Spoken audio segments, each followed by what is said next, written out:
Hey y'all, CB here, the No BS welder at NBS Welding, and we're actually not at the shop. We are on site. We're taking a look here where there's been a brand new gen set in this area for this medical center, and they've put up concrete walls here, and you see they've got handrails that they've put, looks like some sort of a mass-produced handrail that they've installed around three sides of this to keep it so it's not dangerous where people are falling in. Actually, I see right there where they cracked the concrete putting in, probably when they were drilling that. But that's nothing for us to worry about. What we have got to do is build a fence and door across this thing to fill in this next side, because I've been told that this wasn't part of the original plan, but we got to try to match the look of what they've got here. And the problem they've got is homeless people are trying to get in between that generator and that wall and sleep at night, and that is undesirable. So come up with a plan on this. There's gonna be a couple frames, larger 7 feet high frames on each side with a 3 foot wide door in the middle, and then a header at the top to connect the two outer panels together over top of the door. And the 3 foot door will be set up to have a padlock on it so that they can lock it. Now, I've made a basic drawing and a parts list, and we're going to get in there to the chop saw rig and start cutting some stuff. And the first thing I did, because we're using 1-inch square tubing here, the diameter is small enough I can cut more than one of these at a time. So I'm actually putting 10 sections of tubing up on the roller rig with the DeWalt 872 chop saws. And I used the Art Captain MiG 205 Pro, and I tacked those together at the one end. So when I'm making a cut here, I'm cutting 10 pieces of the same length, because I got a lot of parts to deal with. And then the next thing, I've got my little roller cart here that I'm putting my parts on, and I'm using this 12-inch sander. Man, it's a powerful gizmo. And on a lot of saw cut parts like this, I can just handle the part and clean them up on that sander easier than I can with an angle grinder. And I can kind of rip right through them, you know, and get them cut. And then other than my square cut parts, the door is going to have these 45-degree miter cuts like I made on those parts. And then here I'm going to show you, I've got, this is a roll of paper like you'd have for a cash register, or something like one of the calculators that prints with paper. You get you a roll of that paper dirt cheap. You know, you can go to Walmart and get you a roll of that paper.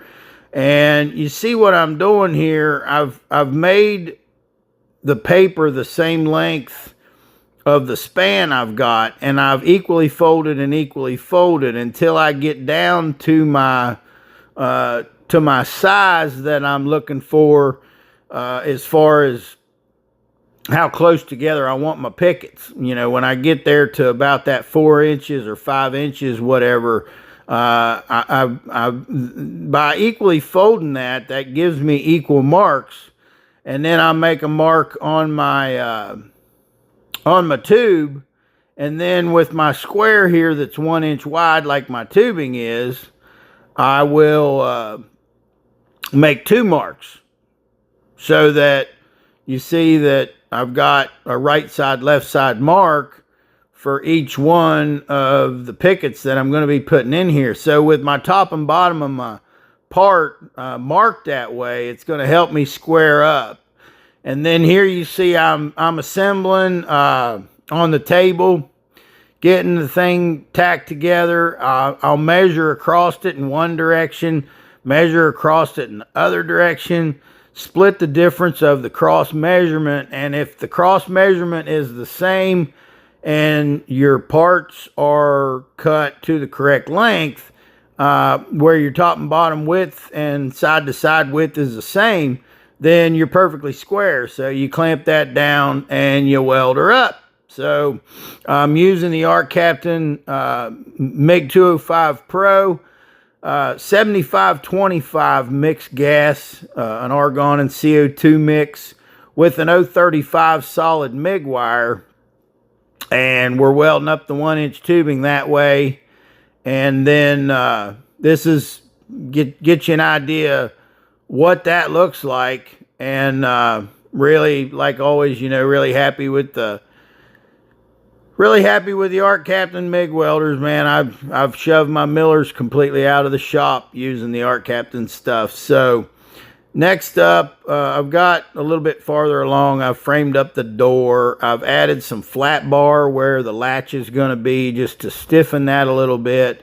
Got the hinges welded in. I pretty much got the thing mocked up on the table here, although I'm going to be cautious about what I weld together because we gotta install this thing, and I'm not going to try to install the whole thing 16 foot long.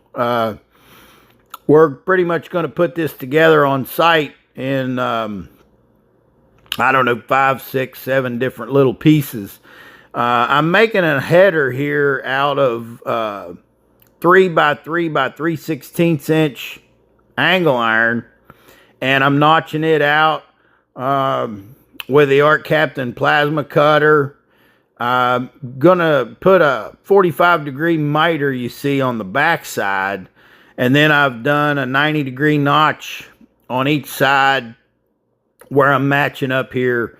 That'll get welded. That'll get welded in the field. All right, we're not gonna weld that on here now. And if you ever dealt with this cold rolled tubing, then you know how greasy it is. When it comes in new, it's got an oily black film on it that's somewheres between greasy and graphite.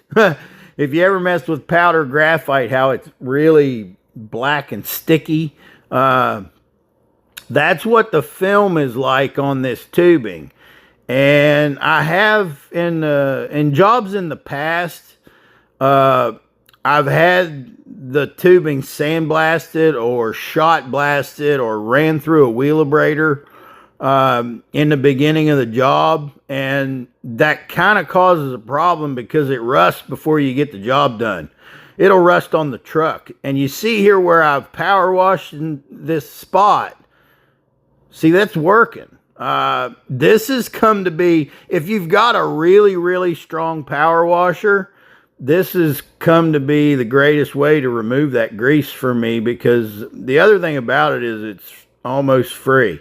I've got well water, so I can run water without much cost in it. So what I've done here and what we're looking at now, I've power washed this with my really, really strong engine drive power washer and got rid of the grease.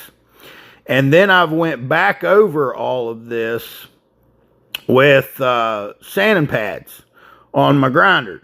So I'll take and I run the sanding pad on there, and when I run the sanding pad on the tubing, it's usually the flat areas, and in the places like the welds, I run a power brush, a bead brush on a grinder, and it really did a nice job cleaning things up. Now here I'm showing you where I've got I got paint on the I've sprayed paint obviously in the shop.